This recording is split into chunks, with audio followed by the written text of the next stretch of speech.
اویس اور وہ دونوں خاموشی سے کھانا ختم کرنے لگے۔ ارسل خانزادہ کے دفتر میں معمول سے ہٹ کر خاموشی تھی۔ دن کا وقت تھا لیکن اس نے تمام ملاقاتیں منسوخ کر دی تھی۔ وہ اپنی میز پر رکھی حورین کی فائل کو بار بار کھول کر دیکھتا۔ فائل میں کچھ عام معلومات تھیں مگر ارسل کو جس چیز نے چونکا دیا تھا وہ حورین کے شوہر کا نام تھا۔ اسی لمحے سیکرٹری کمرے میں داخل ہوئی۔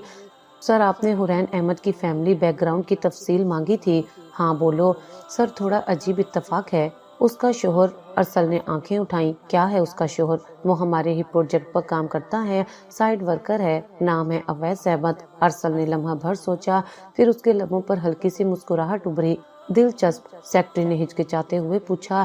سر، آپ نے پہلے کبھی کسی لڑکی کے بارے میں اتنی دلچسپی نہیں لی؟ کچھ خاص ہے؟ ارسل نے کرسی سے ٹیک لگا کر کہا۔ کبھی کبھی کچھ چہرے پہلی بار ہی دل میں گھر کر لیتے ہیں اور کچھ چیزیں حاصل کرنا میرے لیے عادت بن چکی ہے، لیکن سر وہ شادی شدہ ہے، میں جانتا ہوں۔ ارسل کا لہجہ اتنا مضبوط تھا کہ سوال مزید اٹھ نہیں پایا۔ اس نے میز پر رکھی فائل بند کی اور حکم دیا، کل اویس کو بلاؤ۔ اگلے دن اویس دوبارہ دفتر میں بلایا گیا۔ اس کے چہرے پر الجھن تھی۔ وہ نہیں جانتا تھا کہ ارسل خانزادہ جیسے با اثر انسان کو اس جیسے معمولی ورکر سے اچانک کیا دلچسپی ہو گئی ہے۔ بیٹھو اویس، ارسل نے نرمی سے کہا۔ جی سر، ارسل نے دو ٹوک انداز میں کہا۔ دیکھو اویس، میں جانتا ہوں اس مہنگائی میں 50-60 ہزار کی نوکری میں گزارا کرنا بہت مشکل ہے، پر میں تمہیں ایک آفر دوں گا جس سے تمہیں بہت فائدہ ہوگا۔ اویس نے جھجک کر کہا، سر میں آپ کی بات کا مطلب نہیں سمجھا۔ ارسل نے کرسی کی پشت سے ٹیک لگائی اور کہا، تمہیں اپنی بیوی کو طلاق دینی ہوگی۔ اگر تم ایسا کرتے ہو تو تم جو مانگو گے تمہیں ملے گا۔ اویس کی آنکھیں حیرت سے کھل گئیں۔ اے سی کے باوجود اس کے ماتھے پر پسینہ آنے لگا۔ اس سے پہلے کہ وہ کچھ بولتا، ارسل نے کہا، مجھے زیادہ لمبی بحث کرنے کی عادت نہیں ہے، مجھے بس تمہارا جواب ہاں میں چاہیے۔ اویس نے نظریں جھکائیں۔ سر، میں اب بھی سمجھنے کی کوشش کر رہا ہوں کہ آخر آپ کیوں چاہ رہے ہیں کہ میں اپنی بیوی کو طلاق دوں۔ ارسل نے گہری سانس لی۔ کیونکہ تمہاری بیوی حورین احمد، وہ میری پسند ہے، میں اسے چاہتا ہوں اور میں کسی بھی قیمت پر اسے حاصل کرنا چاہتا ہوں۔ اویس نے چونک کر کہا، لیکن سر وہ میری بیوی ہے، یہی تو تمہاری سب سے بڑی کمزوری ہے اور میری سب سے بڑی آسانی۔ ارسل نے سیدھی بات کی۔ اویس نے تھوڑے توقف کے بعد پوچھا، اگر میں انکار کر دوں تو تمہیں اس نوکری سے بھی ہاتھ دھونا پڑے گا اور ممکن ہے شہر میں کوئی دوسرا روزگار بھی نہ ملے۔ ارسل کی بات میں نہ دھمکی تھی نہ رحم، بس ایک ٹھوس حقیقت تھی۔ اویس کچھ دیر خاموش بیٹھا رہا، پھر ہولے سے بولا، کتنی رقم دیں گے آپ؟ جتنی تمہاری سوچ سے زیادہ ہو۔ ارسل نے فوراً جواب دیا، پہلے طلاق نامہ تیار کرو، جیسے ہی مجھے ثبوت ملے گا آدھی رقم ادا کر دوں گا، باقی تمہیں مکمل کاغذی کارروائی کے بعد ملے گی۔ اویس نے گردن جھکا لی، مجھے سوچنے کے لیے وقت چاہیے۔ ارسل نے مسکرا کر کہا، زیادہ وقت نہ لینا کیونکہ میں انتظار کم اور فیصلے زیادہ کرتا ہوں۔ اویس آفس سے نکلا تو اس کے قدموں میں لڑکھڑاہٹ تھی۔ وہ جانتا تھا کہ ارسل جیسے لوگوں کے فیصلے اٹل ہوتے ہیں اور انکار کی گنجائش کم۔ دوسری طرف حورین معمول کے مطابق کالج جا رہی تھی۔ اس نے اویس کے رویے میں ایک خفیف تبدیلی محسوس کی، لیکن سوچا شاید کام کے دباؤ کی وجہ سے ہو۔ کالج میں ٹرسٹ کا کام آگے بڑھ رہا تھا۔ فنڈنگ کی مدد میں کئی کام شروع ہو چکے تھے اور سب لڑکیاں خوش تھیں۔ حورین ارسل خانزادہ نے ہماری وجہ سے جو تعاون دیا وہ واقعی قابل تعریف ہے، نازش نے کہا، ہو سکتا ہے لیکن کچھ لوگ صرف نام کے لیے دیتے ہیں، اندر سے ان کی نیت کچھ اور ہوتی ہے۔ حورین نے کتاب بند کرتے ہوئے کہا، تمہیں اس سے کوئی مسئلہ ہے؟ نہیں، مجھے کسی سے مسئلہ نہیں، بس اپنے کام سے مطلب رکھتی ہوں۔ اگلے دن اویس خاموشی سے گھر آیا، نہ سلام نہ سوال، کھانے کی میز پر بھی خاموش بیٹھا رہا۔ سب ٹھیک ہے؟ حورین نے پوچھا۔ ہاں بس تھک گیا ہوں، اویس نے مختصر جواب دیا، لیکن وہ جانتی تھی کہ خاموشی اکثر کسی بڑے طوفان سے پہلے ہوتی ہے۔ اویس نے اگلی صبح وکیل سے رابطہ کیا۔ اسے طلاق نامے کے لیے درکار کاغذات کی فہرست ملی۔ رقم کا خیال، روزگار کا خوف اور ارسل کی طاقت، یہ سب مل کر اسے اس فیصلے کے قریب لے جا رہے تھے جس سے نہ صرف ایک رشتہ ختم ہوگا بلکہ کئی کہانیاں جنم لیں گی۔ اس کھیل میں پردے اٹھنا شروع ہو چکے تھے اور ہر پردے کے پیچھے ایک نیا راز چھپا تھا۔ صبح 10 بجے ارسل خانزادہ اپنے دفتر میں بیٹھا ٹھنڈے لہجے میں فون پر بات کر رہا تھا۔ فون رکھتے ہی اس نے انٹرکام دبایا، فائزہ، اویس احمد کو ابھی میرے آفس میں بھیجو اور ہاں کسی کو معلوم نہ ہو۔ چند منٹ بعد دروازہ کھلا، اویس اندر آیا، چہرہ سپاٹ، نظریں جھکی ہوئی۔ بیٹھو اویس، ارسل نے کرسی کی طرف اشارہ کیا۔ اویس خاموشی سے بیٹھ گیا۔ ارسل نے بغیر تمید باندھے سیدھا مدعا پیش کیا۔ کیا سوچا تم نے؟ اویس نے تھوڑا وقت لیا، پھر بولا، سر میں نے کہا تھا مجھے وقت چاہیے، وقت نہیں ہے۔ اویس، میرے پاس چیزیں حاصل کرنے کے اپنے طریقے ہوتے ہیں، لیکن تمہیں میں موقع دے رہا ہوں کہ اپنی مرضی سے فیصلہ کرو۔ سر، وہ میری بیوی ہے۔ اویس کے الفاظ لرز رہے تھے، اور میں تمہیں وہ رقم دینے کے لیے تیار ہوں جو تم نے کبھی خواب میں بھی نہیں سوچی ہوگی۔ ایک معمولی ورکر کے لیے ایک مکمل کاروبار شروع کرنے جیسی رقم، صرف ایک دستخط کے بدلے۔ ارسل کا لہجہ نرم مگر اثر انگیز تھا۔ کتنی رقم؟ اویس نے نگاہ اٹھا کر پوچھا۔ 1 کروڑ روپے، آدھے ابھی، آدھے جیسے ہی طلاق نامہ حورین کے ہاتھ تک پہنچ جائے گا۔ اس کے علاوہ 3 مہینے کی سپلیمنٹ رقم اور تمہاری نئی دکان کھلوانے میں میری ذاتی مدد۔ کمرے میں خاموشی چھا گئی۔ اویس نے گہری سانس لی۔ سر، آپ سمجھتے ہیں کہ سب کچھ پیسے سے خریدا جا سکتا ہے؟ ارسل نے سیدھا جواب دیا، ہاں، اکثر چیزیں خریدی جا سکتی ہیں۔ تمہاری بیوی میری پسند ہے، میں اس سے نکاح کرنا چاہتا ہوں، تمہیں وہ زندگی دے سکتا ہوں جو تم آج تک چاہ کر بھی نہ کما سکے۔ اویس کا چہرہ سفید پڑ گیا۔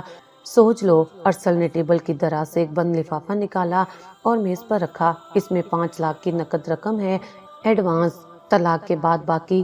اویس نے لفافہ دیکھا، پھر اٹھایا اور خاموشی سے جیب میں رکھ لیا۔ کاغذ تیار کرواتا ہوں، 3 دن میں دستخط ہو جانے چاہیے۔ ارسل نے کرسی سے ٹیک لگاتے ہوئے آخری جملہ کہا۔ اویس دفتر سے نکلا تو اس کے قدموں میں عجیب سی بے وزنی تھی، جیسے وہ زمین پر چل نہیں رہا بلکہ کسی خلا میں معلق ہے۔ اس نے لفافہ جیب سے نکال کر دیکھا، نوٹ اصل تھے، رقم بھاری اور ضمیر بے چین۔ اگلے دن وکیل کے دفتر میں بیٹھ کر اویس نے خاموشی سے طلاق نامہ تیار کروایا۔ وکیل نے پوچھا، کچھ ذاتی مسئلہ ہے؟ بس ایسا ہی کچھ ہے، اویس نے جلدی سے جواب دیا۔